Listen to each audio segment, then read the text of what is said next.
Olá, essa apresentação é um compilado do trabalho de iniciação científica de 2 alunos. Eu, Lúcio Starling, com o projeto Modelagem do Viscosímetro de Cilindro Fechado em Queda.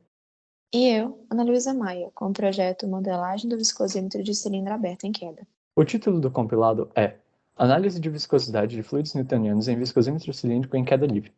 E nosso orientador foi o professor André von Borges Lopes.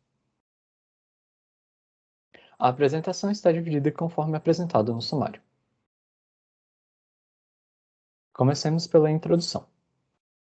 O trabalho tem como objetivo verificar a solução analítica para o cálculo de viscosidade de um fluido medido em um viscosímetro cilíndrico em queda livre. Pelas suas características, esse viscosímetro é capaz de realizar a medição de viscosidade de substâncias escassas, como fluidos biomédicos. O principal alvo de estudo é o artigo produzido por Cristesco, Conrad e Transontei, de 2001, que desenvolve a solução analítica.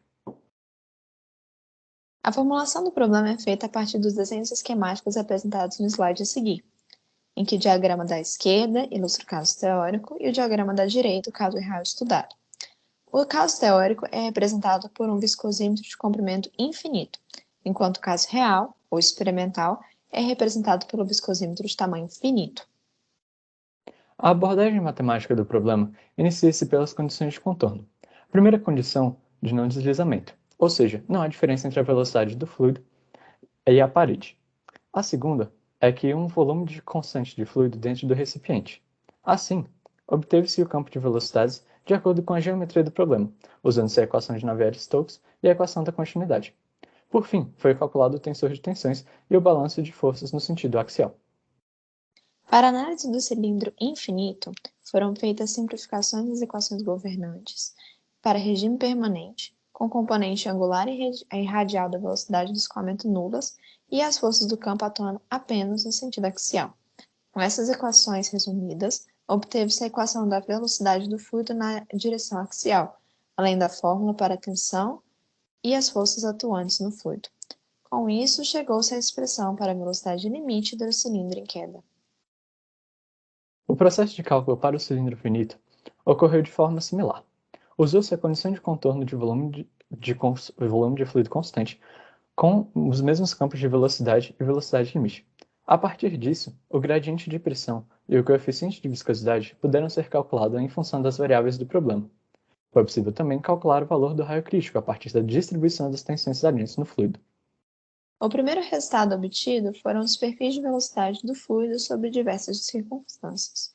Para tanto, foi preciso adotar valores para o raio externo, o raio interno, a viscosidade do fluido e o campo de pressões.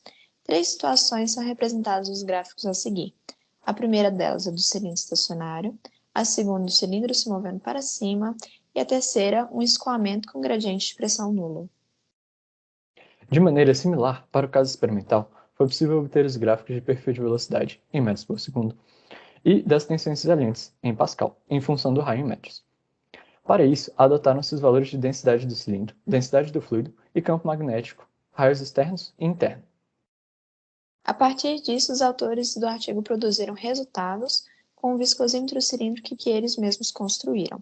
Os testes experimentais foram repetidos com 3 fluidos padrão disponíveis no laboratório, e os resultados obtidos são compatíveis com os encontrados na literatura. As diferenças entre os valores obtidos e os valores definidos na literatura podem ser justificadas e se devem principalmente a imperfeições existentes na geometria do cilindro e a desconsideração de efeitos de borda sobre o escoamento. Apesar disso, os resultados apresentam uma precisão bem razoável. Com isso, obtiveram-se as seguintes conclusões. O modelo matemático traz resultados coerentes com a literatura e pode ser aplicado para outros fluidos newtonianos. Além disso, sugere-se que este trabalho seja futuramente ampliado para englobar fluidos não newtonianos, entre outros fluidos. As referências utilizadas nessa apresentação foram estas apresentadas aqui, e as demais estão disponíveis no nosso relatório, que pode ser acessado pelo QR Code abaixo. Muito obrigada! Muito obrigado.